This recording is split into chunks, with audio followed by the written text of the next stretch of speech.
খালেদা জিয়া, যিনি বাংলাদেশের প্রথম নারী প্রধানমন্ত্রী, 3 বারের প্রধানমন্ত্রী এবং তিনি আপসহীন নেত্রী হিসেবে উপাধি পেয়েছিলেন এবং তার যে দীর্ঘ রাজনৈতিক যদি কেরিয়ারের কথা বলা হয় সেটি কিন্তু আসলে বাংলাদেশের সকলেই জানেন যে তিনি কি পরিমাণের নির্যাতন ভোগ করেছিলেন, তাকে দেশের বাইরে চিকিৎসা নিতে যাওয়া হয়নি, এ সকল নানা অভিযোগ কিন্তু বিএনপির পক্ষ থেকে গত কয়েক বছর ধরেই করা হচ্ছিল এবং তারপরেই সাবেক প্রধানমন্ত্রী বেগম খালেদা জিয়ার মৃত্যুর পর ছুটে এসেছিলেন তার ছেলে তারেক রহমান এবং দীর্ঘ তিনি 17 বছর পর দেশে ফিরেছিলেন এবং মূলত তার দেশে ফেরার পরে মূলত 25 ডিসেম্বর যখন দেশে ফিরেছেন এরপরে মূলত হাসপাতাল কেন্দ্রিক তিনি কিন্তু যাতায়াত ছিল এবং গতকালকে তার বেগম খালেদা জিয়ার পরিস্থিতি অবনতি হওয়ায় হাসপাতালে তিনি রাতে ছুটে এসেছিলেন তার পরিবারের অন্য সদস্যরা।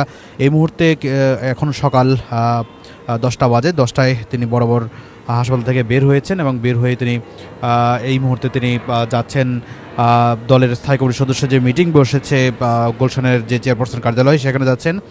সেখানে দলীয় অন্যান্য যে দিক নির্দেশনাগুলো সেখানে সিদ্ধান্ত আসার কথা রয়েছে। কিছুক্ষণ আগেই দলের সিনিয়র যুগ্ম মহাসচিব রুহুল কবির রিজভী তিনি 1 সপ্তাহের দলীয় শোক ঘোষণা করেছিলেন।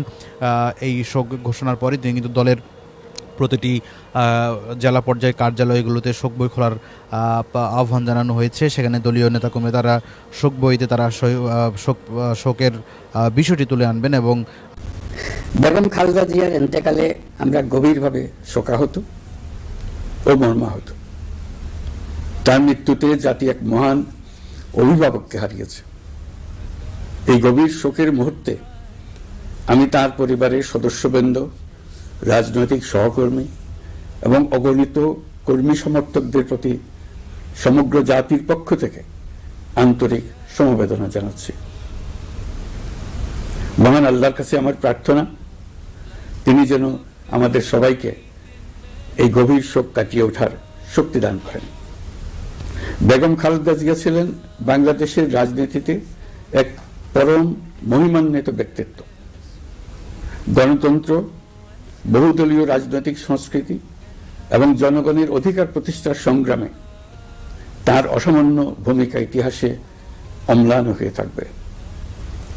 স্বৈরাচার ও ফেসিবাদের বিরুদ্ধে তার আপসহীন নেতৃত্ব বারবার জাতিকে গণতন্ত্রহীন পরিস্থিতি থেকে উত্তরণের পথ দেখিয়েছে এবং মুক্তির প্রেরণা জুগিয়েছে।